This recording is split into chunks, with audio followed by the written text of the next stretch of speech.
Dislyte, download now. What is going on, guys? It is your boy Cash, and we are here in the patch update for Dislyte. So, this is what they're going to be updating. They're going to be doing some new things. Let me show you some new things. Tell me what song that is. I'll give you extra credit if you can tell me what song that is. So, first things up that they're going to be talking about is Ahmed, Geb, something like that. So apparently, Ahmed is a support Esper who can frequently heal allies and enhance their attack. Is this Unk's long lost friend? So the S1 is Prelude to Life, attacks an enemy dealing damage based on the caster's attack. Attack and max HP, and healing an ally for a portion of the caster's max HP. Usually that would mean like the lowest HP, lowest HP character will receive a heal based on the caster's max HP. Even though this game, since it has caster's attack and max HP, it still means that it's majorly HP scaling unit. Now I think in the game currently, they only have like Cecilia HP scaling. When she attacks, she heals herself off the damage. It's an HP scaling attack. Nicole, I think she attacks, it's HP scaling. So far, my point is that those don't seem to be, they don't think that they have a character currently in the game in which HP scaling attack is like really like a crazy thing. Like this is an HP scaling unit. Epic 7 does that a lot, and I feel like it's the only game that has that, like that HP scaling characters, and it's one of my favorite. They do have defense scaling. Defense scaling characters seem to be doing pretty well in the game, but I don't think they have a strong HP scaling character. Let me know if I'm missing or forgetting somebody. So next up is the passive Warm Harmonics. Heals the ally with the lowest HP again. Each time Geb actively cast a healing ability. So just hopefully that counts as the attack, his attack just the same like Clara. And of course, if I can't just try to make every character counterattack, I don't know what I'm doing in my life. So that's what I'm trying to do. I would definitely, I want to make him attack so he heals the lowest HP character. It could be twice, you know, depending on who the heck the first S1 is healing, so it could be a double heal, which is kind of crazy. If a target suffers from a max HP penalty, basically if they have injury, if they have whatever they call it in this game, you pretty much, if your bar is affected, I think only Hades really does that at the moment. Restores the target's max HP threshold by a percentage and applies one stack of supporting song. If the target's HP is below a certain percentage, probably like 50 or 20 or something like that, applies another stack of supporting song. So this is usually like, who has it like that? Girl Yi. She has when she does her invincibility move, you get 2 recovery buffs if you're lower on HP, so it gives you more healing, allowing you to get back into the game. And then after Ascension, so the difference here, it seems that it just clears disease debuffs. I don't know if it checks for the disease debuff first and then does it, or at least the first hit will cleanse the disease debuff and then the second one will heal if they're low enough on HP. This is obviously a really good thing. I don't know, just seems like a good support character. Let's see, Undispellable grants the supporting song is what the stacks are, right? It said it has a certain amount of stacks that it can have. Grants a percentage of base attack boost per stack. So we don't know how much that's going to be. Obviously, they decided not to disclose that here, but I'm pretty sure we're going to get 6 videos and a soundtrack, and then we'll figure that all out. Third ability, World Stage, reduces ability cooldowns for all allies. So AoE, so this is like super Unk, right? It's like Unk with a heal, plus giving attack, undispellable attack buff pretty much. And yeah, that sounds nuts. Reduce the ability cooldowns for all allies, heal all the allies. So we know for a fact this will give supporting song because it says heals allies. I'm not too sure if the first auto attack will. Heals all allies with the lowest, and heals all allies with the lowest HP a certain number of times. So each time restoring their HP equal to a portion of the caster's max HP. Cooldown will not be affected by unit abilities. Pretty much they're saying, sorry bro, we can't be together. We can't be friends. What I find really weird about that is that, one, its own skill, I'm assuming means that it doesn't trigger on itself, which makes sense. But on top of that, the heals the allies with the lowest HP a certain number of times.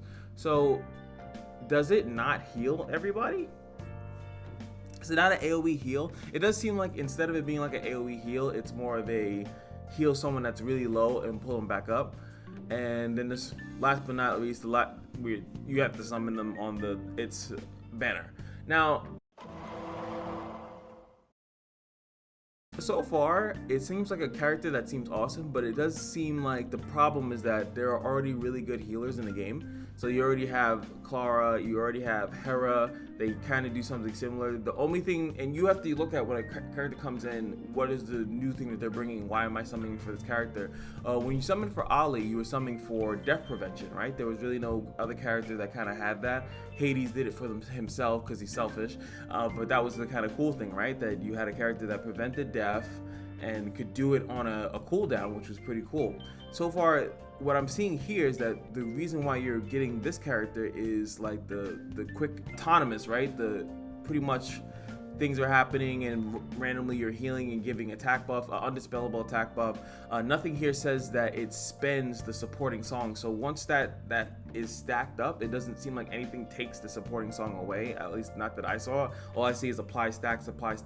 So eventually you'll have a permanent attack buff and then you're gonna keep healing a character. So your lowest HP character will constantly be giving love, but it doesn't prevent the squishy character from dying like Sally does with the when she S3s. But this one is also like active. That's why I'm thinking like if the S1 is counter attackable, then I think you have something really vicious there because you'll always be able to give them that supporting song thing. Also, I'd like to know, does it heal immediately once the supporting song grants it? Like it gains attack or whatever. He passively heals an ally with the lowest HP, but when does that trigger? Does that trigger on Geb's turn? When Geb's turn happens, then it just does it, or is the end of everyone's turn, like how Sally thing specifically says like it heals on each person's turn, or does he just keep healing? Like when does the healing actually trigger? I guess that's where it's going to be. If it triggers like Sally, where pretty much as long as this character is on the field, that each person just heals and they get a better heal based on how much supporting song there is, I think that would be really good. I think that would put them over the top. I think that would make them at least worth the summon. But outside of that, like there's not enough characters that do max HP threshold things. Oh yes, now that you've been lowering my max HP threshold, I have a way to get around that. But I don't even think that many bosses in the game really do that, like that you're trying to fight or clear. So I at the moment I don't see the purpose unless is a per turn, per supporting song heal, and then you're gonna be like, damn, I really need a disease, but then you can't disease because the ascension prevents that. It brings in a crazy, even more tankier meta, which will be insane, and again will make people cry if this character is actually really good on that. So that's my opinion on that character. We have another character, funny enough, and that's going to be Stuart Dionysus. Stuart is a fighter esper with a high single target damage, and boom. So it's cool, right? A character that's super defensive and stuff like that, and then they're bringing in another character that actually straight up kills, right? That's or should be. That's what single target damage usually means. The ability to inflict sleep debuff on enemies. Now, if you can do it passively, that's good. Let's see. First ability, down your cups. And yes, Dionysus is the god of wine. So I'm really curious of how Stuart's gonna look. I'm very curious because usually Dionysus is like a fat guy. So I'm thinking, but high single target damage on one side, and then like fat guy, like is he gonna belly bump you to the hell? I don't know. Diana deals damage to an enemy with a chance to inflict sleep. Like, you see the paragraphs here, and then you're just like, oh, attack, inflict sleep, I guess. But this third ability, that's where the text is, it seems like. Second ability, soundly dreams, deals damage to an enemy if the target's HP falls below a certain percentage. Attack, inflict sleep on them. So, and let's see, there's single target damage. Usually, like, you want them to die. Like, it would be good if he has a skill that he gets to go again. If like the way you would design this character, so far it looks like he's kind of incorrect, but what you would normally do is that you would have it that he flicks sleep on them, then he gets an extra turn. If you guys don't know, sleep is, at least if it's, because a lot of these gacha games copy and paste, sleep is, most people would think, oh, it's like one of the worst debuffs that you like stun them, but if you hit them, they wake up. But usually it guarantees you an auto crit. So a character like this, if he has, I don't, let me look real quick. Yeah, I don't see anything. If usually what you would do is that you build this type of character on like crit damage, and like you pretty much get an auto crit, so you can destroy the person. So hopefully, let's see. Last but not least, the third ability, Time Vortex, deals damage to an enemy at the cost of the caster's current HP. So similar to like Charmers, when landing a critical hit, which you should, because you should be using your stuff, and that's why it's there. Before I even read that, they has to have something with crits. Deals additional damage to the target based on their max HP. Now, cannot exceed a percentage of the caster's attack. Stop doing that. This attack inflicts sleep on both the caster and the target. Huh? Crit me! I'm a attack scaling unit, so I have no HP or defense. Crit me! That's so weird. So when you ascend it, so uses soundly dreams to counterattack if the caster is woken from sleep. Okay. So obviously, if there's another character on their team, right? This is if he's sleep, his S3 just has a hit, like an extra passive that if he's sleep, that you will wake up and do your S2, and you will target them, and if it does enough damage, you will go down to sleep. I guess it just depends on his attack ratios at this point, but he needed something that if you inflict sleep, gain an extra turn. That's what he needed. Literally, if they would have put that, then it would have made more sense to me. But he does not have that, which it makes me feel like it's kind of weird, because then he attacks, right? He puts it to sleep, and then your entire team can't really hit that character. So he has to be very fast or something like that. Then he can S3 them, right? Because the S1 and the S2 will put them to sleep, and then you would like, oh yes, now it's time for my S3, this big damage scaling thing. And then you would want to hit them, but then it's weird. So pretty much he can attack them and then put them back to sleep, which I'm assuming that's the whole point of that. So, but then like I said, no one else could do it. So maybe you just keep him on one single person. He just keeps that character screwed while he keeps attacking and sleeping, while your other team does the. So you would need a very single target focus. Like you couldn't even use a character like Chloe with this. And even though Chloe is one of the highest DPS characters right now, maybe you have to bring him with Sanders, and you have like Dionysus stays on this character, I stay on this character, which actually is how the meta currently is going. AoE is going to die off, especially the more tankier characters get. AoE kind of dies off because you would rather single target explode a character than they're irrelevant, they're dead, unless you have a reviver, which there's only really one reviver in the game to my knowledge. So that's kind of how you would work that. So not bad, but eh. And as you can see, this character can be drawn from the Golden Record player. So this character we do have to summon. It's not in there, but at least it's Inferno attuned, so it's not Shimmer, so it's gonna be easier to find. All right, real quick, I'm actually gonna put this in real quick. I just watched it, and I thought it was something, but it wasn't something. So this is just showcasing the characters. It's like a nice little thing. I don't know if it's gonna copyright me for the music that they have in here. Check. Soundtrack check. So just in case, I'm just gonna skim along. Keep singing. It's gonna come here, just in case. Forget your worries tonight. But this is Dionysus. I like that. I like his style. And if you don't understand why he's I just can't stand the shorts. The shorts kill me. If you don't understand why he has the cheeky thing, like at first you might think it's makeup, but he's Dionysus, the god of wine. So naturally he's drunk, or that's why he's putting you under the spell. I guess they didn't want to actually have wine, but usually, you know, Dionysus is seen like drunk or in happy spirits or something like that because he's drunk. But that's why you see that. And then here is the other one. Thank you. Geeb. Hope you enjoyed my music. I like his style too. Like so smooth. Got the blazer on. May the rhythm cure you. Play that song, create a tree, as it should be. Now I thought that this was gonna show the charity show, like the event, but no. No. To avoid copyright, I'm sure it will be. So what do you guys think about the actual character designs? And then it will go back to the regular part of the rest of the patch and update and stuff like that. But I think they both look good. I just wish Dionysus wasn't in shorts. You know, that's what they say, you know, it's who wears the pants in this relationship, not who wears the shorts. Next up, sorry, I spent a lot of time just talking about that, but the characters are more important to me than any mechanic in the game. So let's see, new features added: Divine Sequencers, unlocks at squad level 40. I don't even think I'm level 40.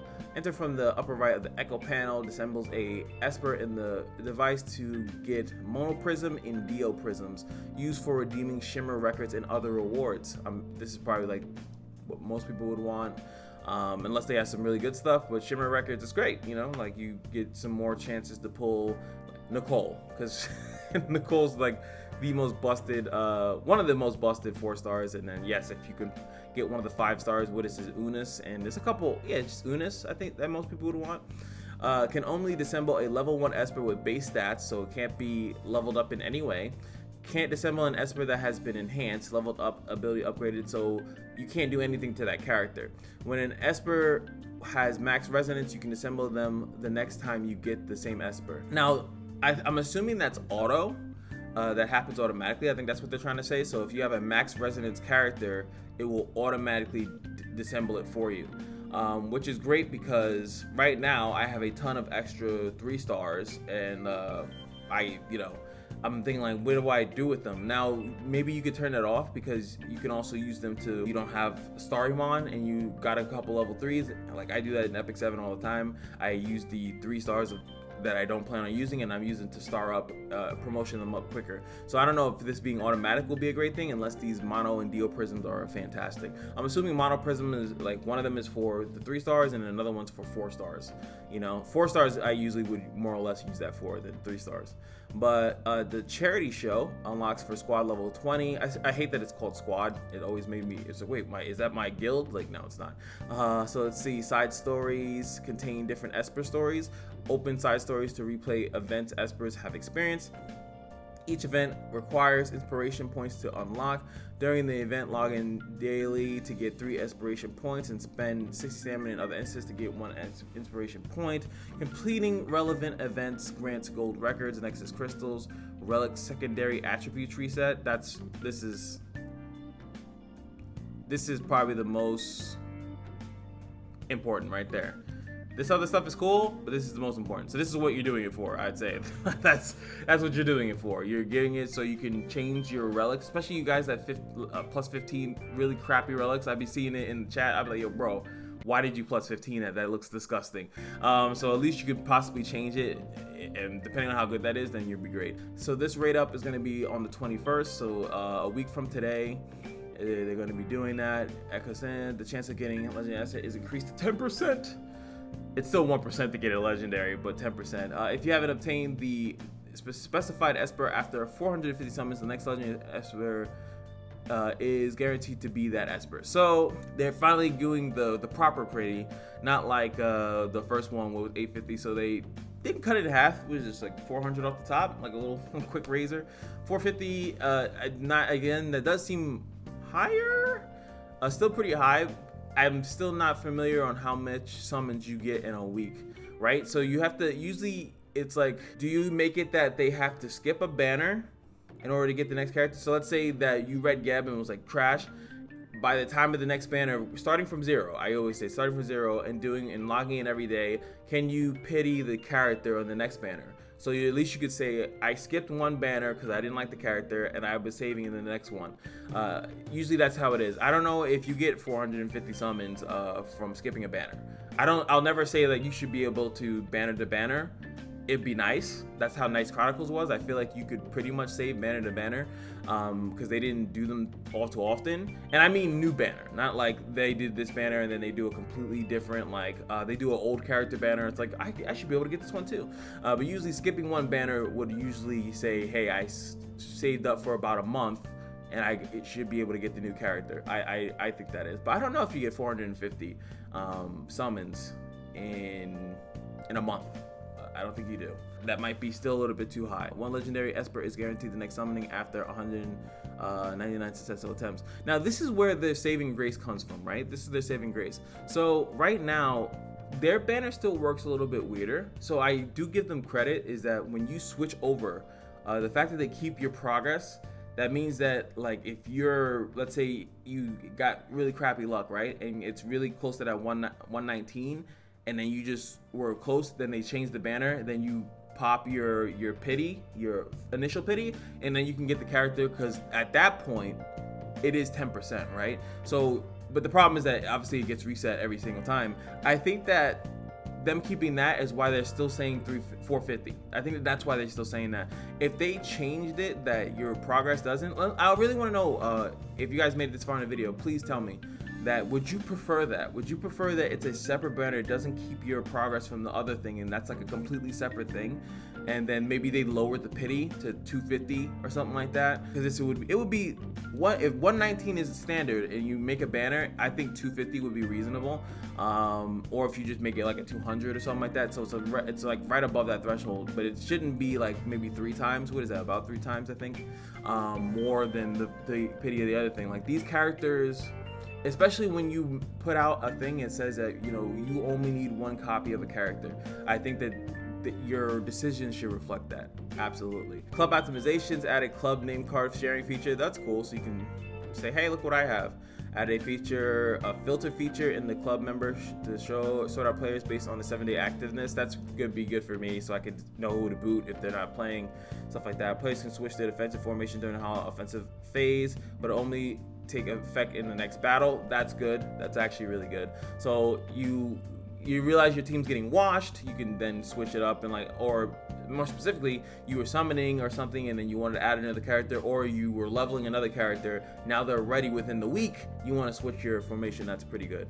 I like that. Let's see, added defensive leaderboard in defense every week after tallying. The leaderboard will be updated based on the player's defensive win rates. That's awesome. Lets you see like, yo, who's doing really good in defense, let you see what your teammates are running and how effective it is, and then maybe like, let's just all do the same defense.